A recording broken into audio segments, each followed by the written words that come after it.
And this morning, keeping you safe, there's a warning from police about slowing down near schools. Look at this Ring camera video. It shows the driver of a car nearly crashing into someone's house right across the street from a Columbus area high school. This is off Livingston Avenue, which is where we also find 10 TV transportation reporter Amy Steigerwald. Quite a frightening moment in that video, Amy. Yeah, absolutely. And it really just shows how fast the drivers are going down this street, how erratic they're driving. And like you mentioned, this is a school zone with school once again going back in session. Police are doubling down on this area and making sure that drivers slow down. One time someone was at the street, the light right here, and they kept going straight, hit my parked car in my driveway. For Livingston Avenue homeowner Shaniqua Chapman, speeding on her street is nothing new.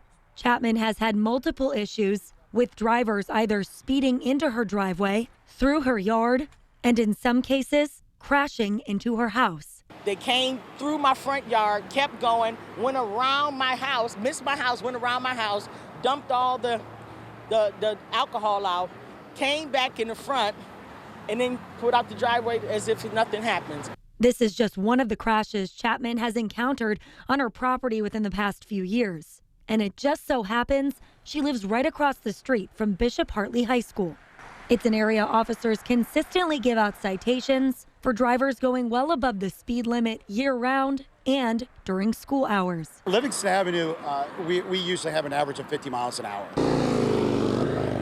Columbus Police Traffic Division Officer James Poole says despite the flashing lights and more officers in the area during school hours, drivers still don't seem to get the message. This school year, they plan on staffing intersections like this one heavily. The whole purpose of a school zone is to bring the speed down so that drivers can have a reactionary gap. To try and curb the crashes happening on her property, Chapman called 311 earlier this year and got a sign put up in her yard to double down on the fact that her driveway is not a public road. She also installed boulders in front of her house to prevent drivers from driving into her yard and crashing into her home.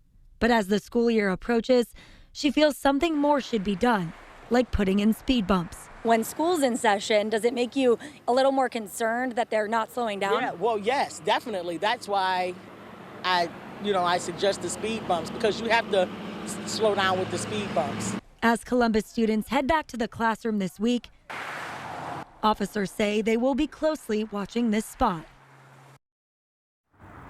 And this morning, we've already seen many drivers here, like we mentioned, probably going well above that speed limit. Officers will be out here. We've seen a couple of them already, making sure that things are within the speed limit as school goes back in session. And as always, if you have a dangerous intersection or street that you'd like us to know about, you can email us mornings@10tv.com, or you can reach out to me on social media.